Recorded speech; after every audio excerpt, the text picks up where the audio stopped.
ತರುವಿನ ನೆರಳು ಕೊಡುವಂತ ಸುಖವು ಕೊಡುವನು ಕೃಪೆಯ ದಿನವು. ಸ್ಥಿರ ಇರುವ ಮನ ಎನಗಿರಲಿ ಶರಣಾಗತಿ ಎಂದು ಬರಲಿ. ಭಗವಂತನ ಪ್ರಿಯ ಮಗನಿವನ ಸಾರಿ ಬದುಕು ಇರಲಿ.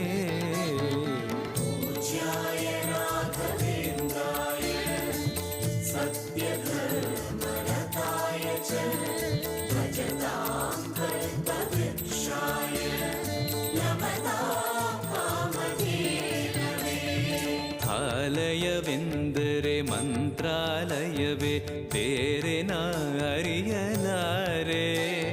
ರಾಜನು ಎಂದರೆ ಶ್ರೀ ಗುರು ರಾಜನೇ ಮತ್ತು ನಾ ತಿಳಿಯಲಾರೆ.